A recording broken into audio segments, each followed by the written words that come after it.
A Curious Mind sent in some XMR. Could you talk more about your experience with the Orthodox Church? You've said said several times that you believe that they get things right, where there are many others today, so many others today get things so wrong. Could you elaborate more specifically on what you mean by that and what lessons you see as valuable today? I should probably do a separate video on this because, I don't know, people ask me the same questions. Or I thought about doing a video on why specifically I, didn't become a Catholic, because a lot of people ask me about that. I would say in general, like the elevator speech, like in generalities, what separates the Orthodox Church from the Western Church is the Western Church kind of, it does what we were talking about before that the Enlightenment does. It takes human reason and puts it too far ahead of everything, too far above of everything else. Like the Orthodox are content to have to receive mysteries via tradition, the mystery of baptism, the mystery of communion, all these kind of things, and they don't want to intellectualize things, and they don't want to put the fingerprints of human reason on it and create some systematic theology in the way that the scholastics and the Catholics and then the Protestants did.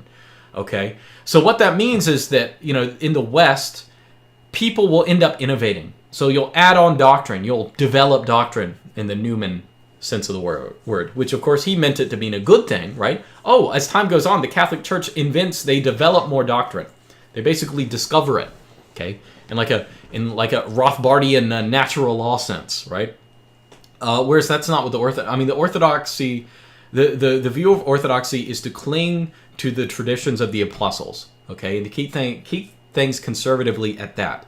So what is exactly the mechanisms of salvation, right? What exactly is a mechanism? How does, how is the bread and wine the body and blood of Christ and all this kind of stuff? Like these are mysteries. These are things. These are unanswered questions. We can philosophize about them, but that is different from the objective of the church, right?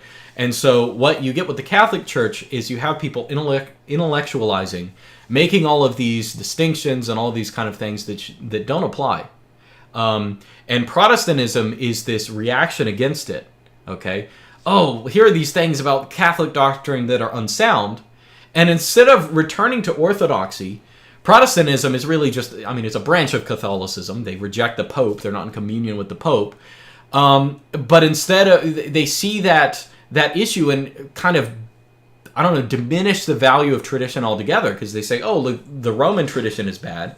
So let's have this, let's basically look at the Bible and interpret it without context. Okay, they don't say they do that, but they do. Okay, so that's why Protestantism is not even a thing. It's like a million different things, but they're all based on the same idea, this elevation of reason above divine mysteries, right?